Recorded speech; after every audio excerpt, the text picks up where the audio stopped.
Podcast. Alrighty, hello and welcome to the KVJShow After the Share podcast. It is the weekend. Oh yeah, excited, man. All kinds of good stuff going on. You got that big old $1.7 billion Powerball jackpot that is out there. You could wind up winning this weekend. Ooh, wouldn't that be fancy? I heard a theory that they like to edge everybody to get it big, this big once every year or every year and a half, just to get everyone all talking about it. Well, think about it. With technology the way it is, the people at the Powerball probably know which numbers haven't been picked. They probably have a list of the numbers that haven't been picked. And then, I mean, come on, humans involved in this much money. I just don't believe that everybody's going to be on the up and up when you're talking about billions of dollars. But, I mean, you would have to, if you were to get caught doing that, you are screwed, baby. You're screwed. I hear you. Yeah, and I'd imagine they're under pretty strict guidance and monitoring to make sure that they're not going sideways in how they do it. I'm sure there's a lot of protocol they've got to follow to make sure it's on the up and up, because if you were swindling millions of Americans out of their money and it was a scam, the class action lawsuit would bring the Powerball, Mega Millions, everything down to their knees. It would just be gone. Like if they had a lawsuit like that of all the money I've spent, if they found any kind of manipulation like that, it would end it. I'm with you, though. I don't think it's what you're saying, Virginia, but I also don't think it's all on the up and up. I think they know more than we know. When it comes to money, and maybe they have their own set of standards where it's still legal what they're doing, but it's slimy. You know what I mean? Yeah.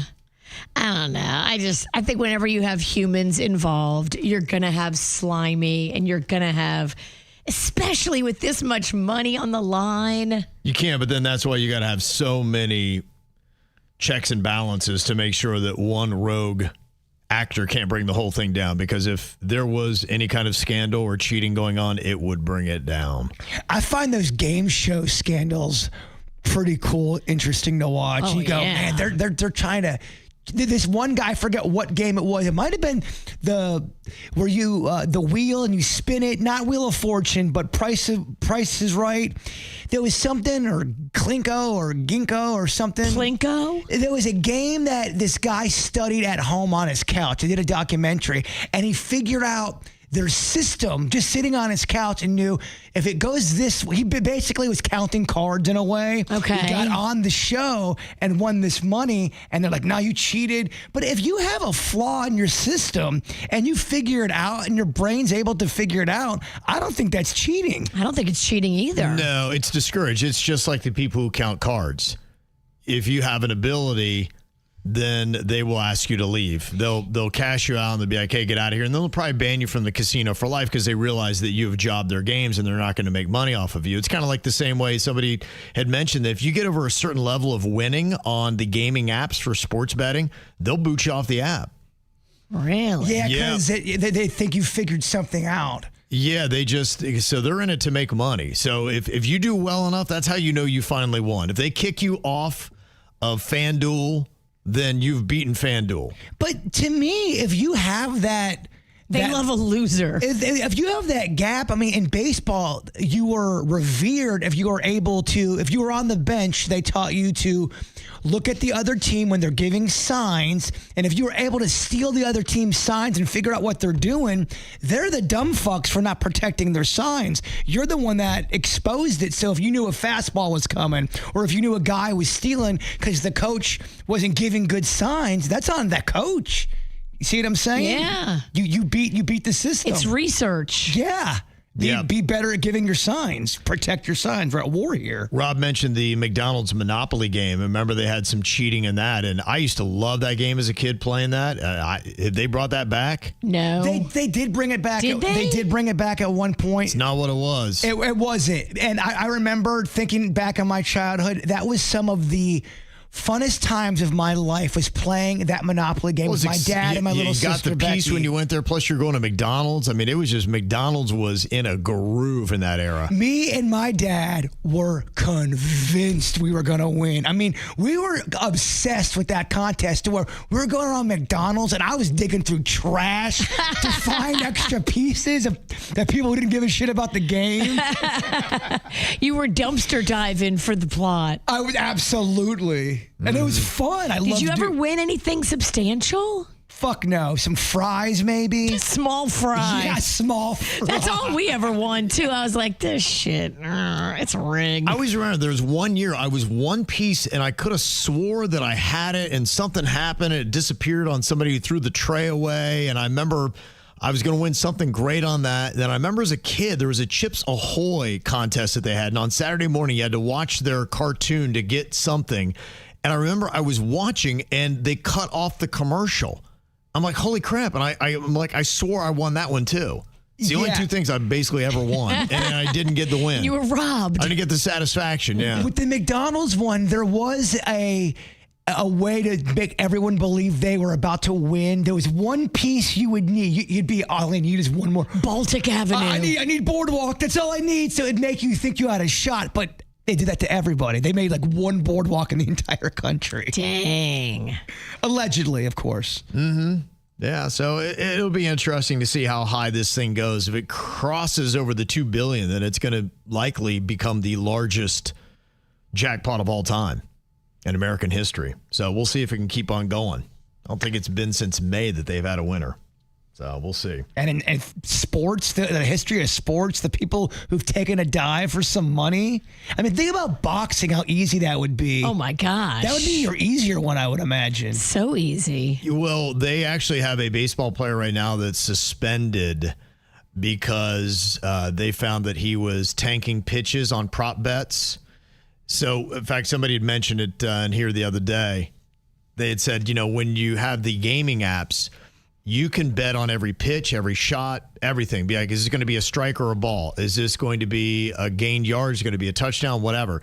And so this pitcher almost kind of knew that in the third inning, my third pitch, and it would be like he had a buddy. He's like going, I'm going to tank my third. And so they were watching to see the prop bets, and there was an abnormal amount of action on this certain pitch, and those were the ones that were the pitches that stood out. He never had any wild pitches, and he had this wild pitch like twice in a game, and it was on the ones where they noticed the betting was spiked. And so they put it all back, and you're like, dude, you're tanking pitches. And if you can bet on everything, there's parts of a game where you can fuck up, and you're not going to lose the game. But Right. if there's something on, like if Kevin throws the first ball Kevin's going to throw, and it's going to be in the dirt. What did it was so terrible. It wasn't even close.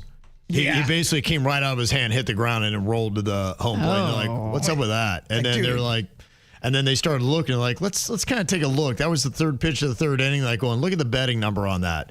And like, this ain't right, dude. It's like, dude, sell it a little better. At least Pete Rose, they had to, take a while to bring him down. Yeah, so they're watching that kind of stuff, and it's getting trickier for people that are running these leagues because now with the proliferation of betting and how you can bet on absolutely every part of the game, it's a lot easier for these athletes to get in on it. You get somebody that organizes that and says, hey, you're going to get a cut. We'll give you $1 million to throw one pitch into the dirt. Especially if it's not significant in the game. It wouldn't. It does nothing to harm the game whatsoever. You still strike the guy out. Yeah, you still strike him out, but you have insider information. Yeah, that's it. So that's annoying. It's getting tougher now to really regulate and police. And I'm sure the athletes will get better at tanking a pitch or, whatever. Maybe like, it's not the game. I'm not throwing the game. I'm still trying to win. I just know that I can give up one ball and I'll be okay. But to me, if you go to Vegas and you're a great card counter, I don't think you're a cheater. I think you just figured out the system. You beat the house. That's what I thought to me was so odd about that. And when I'd seen a podcast and they're talking about the sports betting, because you're just great at it. But the fact that in the gambling world, they're like, yeah, so congratulations. You're not playing here. You'll get your ass beat. Because you're taking money from us. We're in a business. We can't have people like you. So, yeah, I'm glad. But go take it to another casino. Not here. I think if you're going to do it, just do it for a few hands or a few decks. Like, don't sit at a table for 3 hours and card count. Like, duh. It's usually what brings people down is that everyone always says, yeah, I'll just do it just to get a little taste, and you see how much money You got to you're get making. a little taste, win a few thousand, and then get up and walk away. I think the thing that's gotten tougher for these guys is these casinos, a lot of them really, they have networks now, and they've got so much technology. It's almost like a system. And so you can be like, hey, we had this guy in our casino. How did he do? And then they will immediately, it's like with AI especially, it talks. All these systems talk to each other. And so you get flagged. You get on the network. If you go like to Vegas, you'd be like, oh, there's so many casinos. Those casinos are talking to each other. You got to go on the old strip that doesn't have technology. You got to go on the dirty side of the strip. You probably, what it means, you probably need to go to all the little, because there's a ton of shitty-ass little ones. Yeah, little casinos, especially when you go on Indian reservations. I know in California they had a place called Tabletop Mountain, and it was way out there, but it was on an Indian reservation and small-ass little casino. You'd probably have to hit up places like that. They don't got facial recognition. No, that's what's great about the movie with De Niro, Casino, and Pesci. They, like you're talking about, they have a whole security system watching everybody. It's unreal. It's unreal. See, when I go to the Hard Rock, I don't gamble, so I love to watch the cameras, and I love to watch all the pit bosses and everything. And they've got the earpieces in, and they're always touching their ear, meaning somebody's talking to them. The communication and the vision is constant. And they will talk to us, and they've said things to my wife, or, because Cannon's hanging in the background. He's wanting to be like, oh, no, Mom, okay, make sure you're playing red or black or whatever. And they watch it like, all right, buddy, you got to step back, man, because they're big time on that stuff. And they watch it like a hawk. They can throw you out if they don't want you there. If it's their place, they go, you keep the white throwing me out because we want to. And the police will say they have the right to throw you out for any reason. Yeah. It's private property. They call their own shots. Fascinating. So, yeah, it really is. All that gaming stuff is pretty interesting. And it's just interesting that you can't be great at it and continue to do it. But I mean, there's a difference between being great at card counting than taking a dive.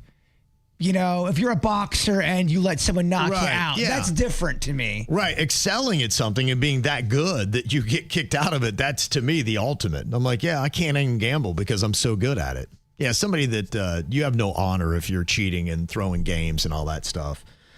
And I think rightfully so. You'll be banned from that sport and probably every casino in America if you do. Got a lot of comments here today. One from James saying, so is Hamilton the movie only playing one day? Why did Virginia have to go last night when Panda wanted to watch the beginning of the NFL season? You guys couldn't go maybe like tonight? No, because we're booked. Okay. We got stuff to do tonight. We got stuff to do tomorrow night. We got stuff to do. Like, Rocco was really jazzed to go for opening night, too. Yeah. So last night was the first night you could go and see it. And he was like, let's do it. You sound just like my wife, though. And I'm like, hey, why don't we do this tonight? She's like, no, you're busy. I'm like, all right. That's miserable. I'm like, how about tomorrow night? She's like, nope, you're busy then, too. That's I'm like, miserable. okay, well, when am I free? Can you just tell me when I'm free? Never. Well, he made the plans for Saturday and Saturday night. I didn't. So before you go saying Panda, blink twice if you're captive. All right. Panda made the plans for Saturday and Saturday nights. Okay. How does he get to do that? That's what I need to talk to Panda. Hold up. Yeah. I want to choose a night. Panda just texted me. The witch is full of shit. No, I'm just kidding. He didn't text me. We're going with people he introduced me to. Okay. So. All right. The other thing, and too, they're from New Orleans, so we have a deep connection. I love them, too, but they put all this together, and they ran it by Panda. Hey, do you want to do this? And then he was like, yeah, I want to do this. Yeah, okay. And if Rocco is jacked about something, Panda gets jacked about it. Even if it was, that's his boy, you know? Yeah. They are boys. That's good. Okay, well. Trying to make you sound like you got Panda as a hostage. I'm not controlling the calendar every day. Like 75% of the calendar is me. But I know not to plan anything for Sunday night because he's watching the Bills. Yeah. You give him the Bills, definitely. You give him any Buffalo sport. That's when you're like, I'm a dick if I plan something. But really, we got to watch the opening night of NFL with a game that we don't care about. We're not going to watch every NFL game. We're just not. All right. Well, it's good you have rules for your husband. Oh, it's more like the law. Well, while you're in Delray, Heather did a really good breakdown here on best Delray spot. She said, I am the queen of Delray, so take it from me. On restaurants, she said Rose's Daughter. I'm not even aware of that. Brûlé Bistro. Akira Back. That's in the Ray. I have heard of that. That is an esteemed restaurant. Wine Room, know about that. And the cool thing about Delray, it's unique about that town. They got several speakeasies. One is in the Wine Room. There's a hidden speakeasy. Basically, it's just a bar, but it's like you got to kind of know how to get into the bar. That's fun. It's kind of cool. Avalon also has a hidden speakeasy in the back. So that's what Delray does. City Oyster, yeah, fantastic. Rosewater Rooftop on the Ray, which I think you know about that. That's a cool area. That's where we're staying is the Ray. Yeah. Just go up there. That's a nice little setup that they have there. What is that per night, you think, to stay? For one room, you paying over $3 bills? It's probably right around there. Yeah. I think, and you got to think about the location too. Like, I love going to a hotel where you can park your car and then don't ever touch your car again till it's time to check out. And you just walk everywhere, walk to restaurants. We're going to walk over to the little pinball museum and let Rocco look at that. That's a fun little spot, too. We're going to walk all over. We got dinner. We got this. We got that. We got sandbar. I definitely, there's things we want to do, but we never have to get in the car. Delray is great because you're right. It is so walkable, and they have arguably maybe the greatest or one of the greatest concentrations of great bars and restaurants anywhere. I'm talking, you throw Miami, Lauderdale into the mix, and Delray's Ave holds up with any of those. And then the off streets, too. You go down some of the side streets, and, we didn't even talk about El Camino and some places like that are still fantastic. Delray is on par with New Orleans. I think Delray, for what we have in Delray Beach, it is the closest thing to New Orleans, which is a totally walkable city. And my favorite thing about it, walking from bar to bar, no driving, just drinking. Yeah, I'd tell anybody from if you're further north or further south, try to have a little staycation in Delray before it gets to be season. Amen. Yeah. She said also she agrees. Good night, John Boy. I haven't been there yet. Almost went. I had some friends that went last Saturday, but football was on. Johnny Brown's course, which I like. Throw Social, which is very cool as well, right in the mix there. And Hurricanes, which I don't think I've been to Hurricanes yet. So there you go. Heather laid it all out for you. Thank you, Heather. And Lucy also was throwing in the Standard Delray is a great spot for happy hour bites and cocktails, outdoor bar and indoor bar. I love a happy hour. Better than a sad hour. Well, happy hour, you usually get reduced prices on cocktails and appetizers. Would that work, that concept, sad hour? their drinks on discount. Everyone there is just fucking heartbroken. And they're drinking their blues away. Does that work or no? Is that the shittiest concept ever? I don't hate it. I think if you made a fun thing of it, you could have sad hour followed by happy hour. All the music's playing. All the music. It's sad. You have a piano player playing just the saddest shit ever. They're crying. It's sad. It's sad hour. Maybe you have somebody who every so often somebody gets up on the mic and says a short sad story. Yeah, and everyone's like, yeah, it's the sadness. Everyone's sad. Sad hour has its place in this world. I don't hate that. You don't want it to do it every week, maybe once a month. It's a niche thing. You definitely don't want to do it all the time. I think that's funny. It'd be different. There's nothing worse than someone really, really drunk telling a very long, sad fucking story. It's got to be a quick, sad story, but that would be funny. It would be. Jeremy sent an email. He said Jaber was talking about the girl who was speeding and crashed into a wall, killing her boyfriend and his friend. Yes, I've been obsessed with this case. Mackenzie Sherla. Yep. At first, they said it was an accident. At the time, I felt bad, but I started watching some YouTube videos about her, and she had so many messages saying a whole lot of crazy stuff about she couldn't let him go, and if he tried to break up with her, she would kill him and herself. She had videos of her with tens of thousands of dollars and another post saying she'll let any guy do anything for $1,000 to $2,000. Oh, yeah. The thing that really buried her was the fact that she threatened to do it to him like a week and a half before, that she's in a driver car and can kill him. She called her shot? And then she did a practice run of where she committed the crime. It was in an industrial area that she normally wouldn't be driving, and they could tell criminals, you can by your phone where the fuck you're at all the time. 4 days before the accident, she went to that same exact place, same building, and the police called it a dry run. Wow. What really buried her was they made all of her her jail calls to her mom and friends public, and it just paints a fucking monster. Wow. The mother, horrible. Just you listen to you listen to the mom and the girl Mackenzie talk, and you understand why this girl is the way she is. The mom raised her like that. I just think she was an entitled, spoiled brat, and she gets treated like a queen in prison. Because mommy and daddy are able to fill up the money, and she's able to do fucking Instagram videos from prison. TikTok video? Are you shitting me? When did prison get like that? When did prison get fun? Yeah, he said she was also going out 2 weeks after the crash to parties and saying she could do drugs and not die. She got 15 to life. Wow. And a lot of people think it's going to be more. She's not going to get out on the 15. The phone calls are so damaging with her and her mother after the fact, like during the trial, or before the trial, while she's while she's in prison or even in the jail. They've all been released, and they're going to play those at the parole hearing. She's a dirtbag. And the family is going to say she does not deserve to get out. I think the victim impact statements will be too big. I don't see her get out in 15 years. She did it on purpose, and 15 years doesn't seem like enough. For Halloween, she dressed up. You know how they do that trick on TikTok where you're wearing one outfit and you wipe the screen and you're in a different outfit.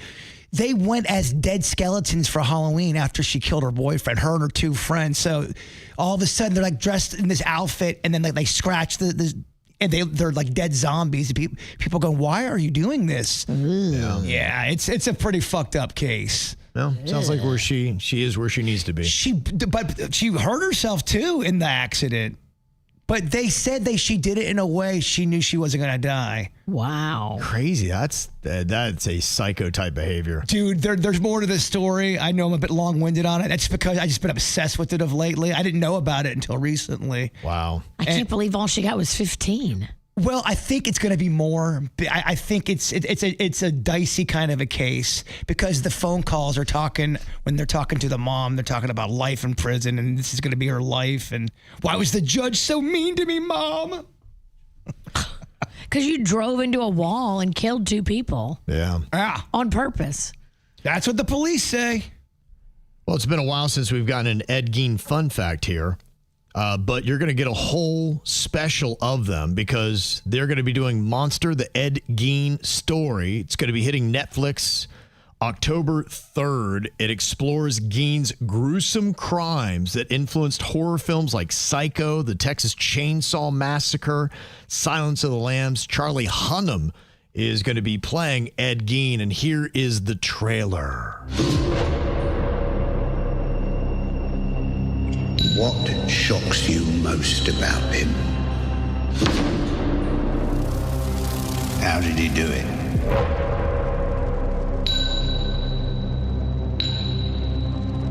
What was his childhood like? Now, I'd like to show you something worse. Okay, wow. Hang on for that. Charlie, what's his name? Hunnam, I think. He's too good looking. He's too good looking to play Gein. Well, they want to, when you're really handsome, you want to do something gritty and make yourself hideous. Not handsome, yeah. Exactly. Like your girl, Sydney Sweeney. They make you, or Charlie's Theron. Charlize Theron when she did Monster, yeah. It's exactly on that thing. Another thing to kind of keep an eye on is what is going on behind the scenes right now of Saturday Night Live. They are going to be kicking off a new season here coming up pretty quick. And it sounds like there have been some meltdowns going on behind the scenes. Now, we talked about how they're kind of purging themselves of some of the cast. Heidi Gardner is really the only big name that has kind of gone away. She was the blonde. She's got an interesting look, but she's in all kinds of commercials. She's on Shrinking, and just seemed like she had so many projects. I'm like, she, I guess, just walked away because she's hitting that peak. I think she's been on there for like 8 seasons. But then there's a podcast that Dana Carvey does. I just watched it yesterday and he's with David Spade. Yeah, and they were talking about it. And according to Dana Carvey, she may not have left on her own. Here's a clip from the podcast. And Heidi, do we know, did she leave or was she? From what I know as of this recording, that it was not her idea to leave. Now, I could be wrong about that, but that's what I read. That would be a little shocking because she's really one of the core ones from that show, and she always does a great job. Yeah. Yeah, I would say she's one of the more talented ones on there. Yeah. And they had a good point about their run and the old 70s run. When Saturday Night Live first started, there was 8 or 9 people on that show. Now, if you look at SNL, there's like 35 fucking people. There's so much fat on the stage. Right. Where back in the day, you were involved almost in every sketch. So you were seen by more people. Yep. And what David Spade was talking about, it goes, man, it was such a cutthroat competitive business. You would realize by Wednesday, you weren't in a sketch. Everything you wrote wasn't in. So you are now preparing for the next week and you're writing shit for that. And then you'd have to go a whole week watching everyone do all this shit while you're just kind of sitting around writing stuff for the next guest coming up. And he said it would fuck with your mind. Yeah, right. You turn in all this stuff. Ego and everything else. It's really, it's a very tough line of work to be in if you're on that show. You think you wrote something awesome and Lauren's like, no, we're not going to do that now. Yeah. So they've purged a couple people you don't know. Heidi Gardner's probably the one, and I'm one of those, I know of the cast, but I don't know the cast. And so they've gotten rid of a lot, but Devin Walker is a guy that they just got rid of, and he was there for 3 seasons. He said when they asked him, the atmosphere on the show is, quote, toxic as hell. That's what they've all said from the beginning, though. Okay. I've never heard former SNL cast members say it was a fun experience. They go, you are up all fucking night, all day. You're writing. You get like one day to chill, and then it's right back to the grind on Monday. And there's cutthroat shit going on. There's people backstabbing, and it's really, it's all about you getting on that stage. You some people would pull. They said Farley was great.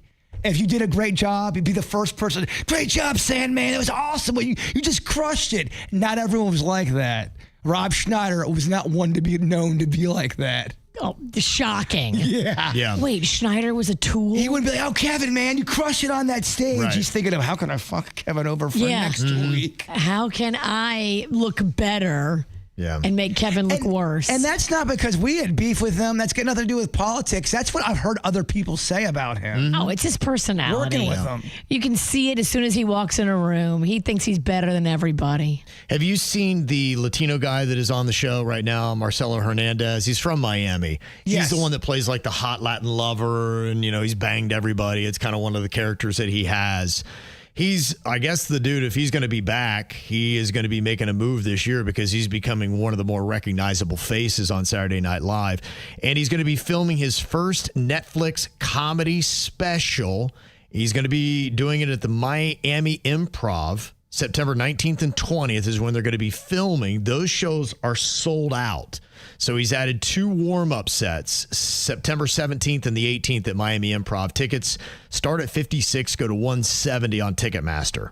Okay. Another weird thing so they do a lot of those, digital shorts for those produced pieces. They had this trio, and I'm sure you've seen them before, but they're a group of friends that had really good chemistry together.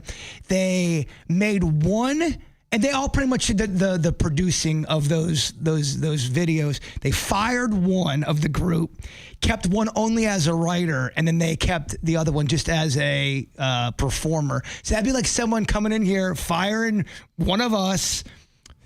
You just get one role, and then the other person's just the person on stage. That's crazy. That would be weird. Yep. That'd be awkward. That would be terrible.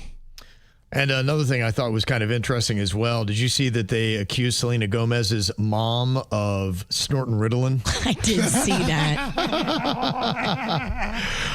Well, I have a little perspective. So I have a story. Back when Selena Gomez did her first tour, she was still young because I took Magnolia and Magnolia's little friend, Ella, that she's still friends with. I took them and Ella's sister to see Selena Gomez backstage before the concert. So her mom was in there in the room, and her mom was her handler. Mm-hmm. And her mom seemed like she had it together. Her mom was not a mess. Everybody's like, oh, the mom was always in the corner drinking or snorting drugs. Yeah. It also came out that the people saying that are former employees that have beef with Selena's mom. I can tell you, I met Selena's mom. She did not seem like a drug-addicted mess in the corner, not holding it together. She was actually running shit, and she had her act together. That doesn't mean anything, though. I don't know. I think sometimes people get airtime because they have salacious stuff to say. She co-founded a mental health company, and some of the co-workers from that claim that she spent long hours in her office watching TV, ordering food, shopping online, and snorting Ritalin while she was intoxicated.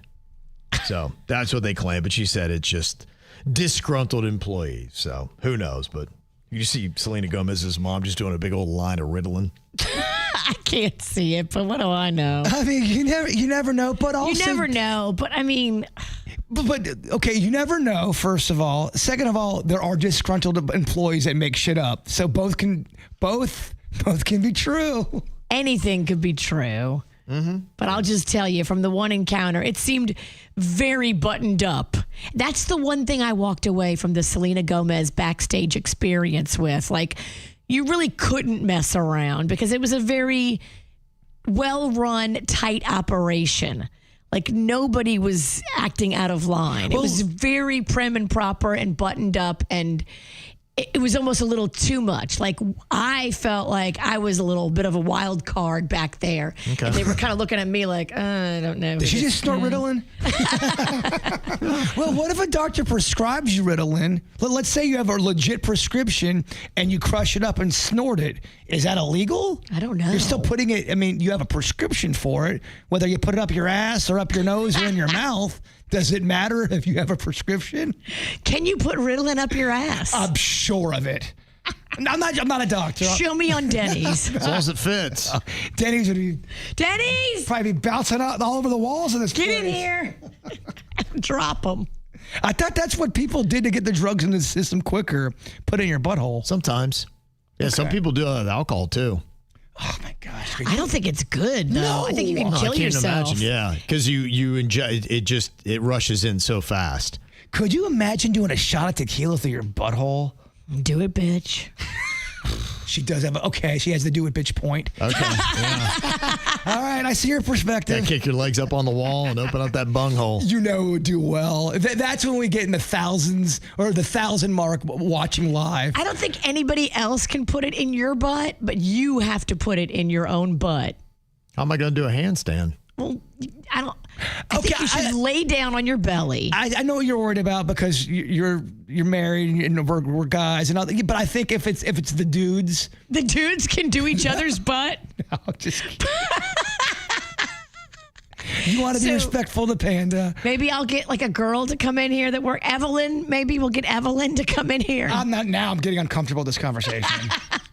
Because now I don't. Hey, let's stop talking about it. Do we put the lime in too if we're doing tequila? Salt. You want a whole lime or a slice? Whatever's gonna get us bigger numbers. Definitely a whole lime. All right, let's see. I got to give you the lime. Do you get to use some lube on this lime? Nope. Ruins the flavor. He's in charge, so if he says no lube, there's no Lubeless lube. limes. Dry lime in it? Mm-hmm. And I saw a comment that I do not believe. Cardi B is saying now that she declined an offer to perform at the Super Bowl halftime show. She said the reason why she declined the offer to be the halftime performer is because she wants to wait until she has more hit songs. I just, knowing how conservative and the way that is, I mean, I know Jay-Z kind of runs the town on that. I just can't see that. I can't see it either. I could see her. What does she have? I mean, you're talking mainstream. Maybe 2 to 3 songs. Yeah. If she really gave that answer, though, I think that's a good answer to give. I mean, they could have asked her to be a part of a collab, especially a collab when they could had work. Maybe the hip hop collab asked her if she wanted to be in it. But if it's a collab, you're fine with 2 to 3 songs. Then do that. Totally. And I think, honestly, to me, when you're saying I don't have enough songs, they're asking you to run it. It's the Cardi B for the Super Bowl halftime. I don't see that. I don't at all either. I love Cardi. This is no offense to Cardi. I think majority of people like seeing collaborations than just, let's say you've got Aerosmith She'd playing. be great in collaboration because she's got maybe 2 to 3 recognizable songs. Be like, okay, all right. But yeah, a whole Super Bowl halftime, people would be like, who gave this to Cardi B? What the hell? Well, the other thing, too, if you're not a Cardi B fan, like you're saying, you only got 2 songs to sit through. It's when you haven't, like if they have like Maroon 5, I fucking hate Maroon 5.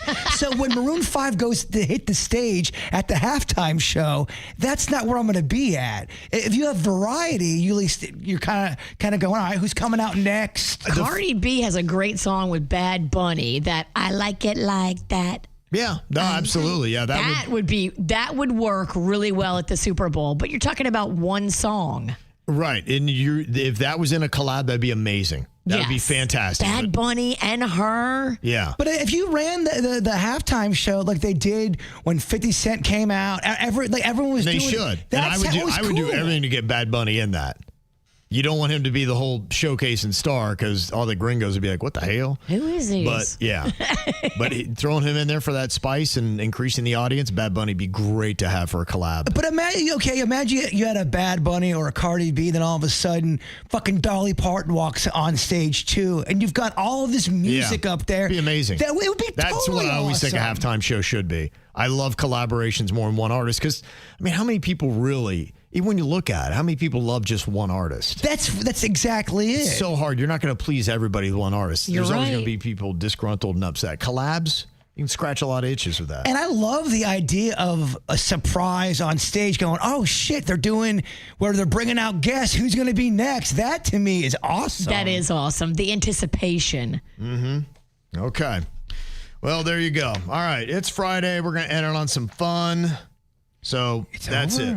It is over. It's over. You don't want to talk about taking tequila up your ass again? We could. It's better than the vaccine emails I got. So we'll save those. Yeah. Oh, that's definitely a Monday. Those are so Monday. Oh, gosh. Vaccine emails. I got the heart. Yeah, we just got to cruise into the weekend without that. You're not ending our week like that. Yeah. We are ending on tequila butt shots. That's right. With the whole lime all the way up there. Yep. That's Your right. butt just eats that lime. Yep. That's right. You don't think I can do it? I don't. You're right. Prove me wrong. Prove it. Prove it. All you gotta do is chant around here and people feel like they have to do something. Yeah, me especially chant, do it. Okay, what do you want me to do? Danny's, get us a line. All right, y'all. Have a good weekend. We got work to do.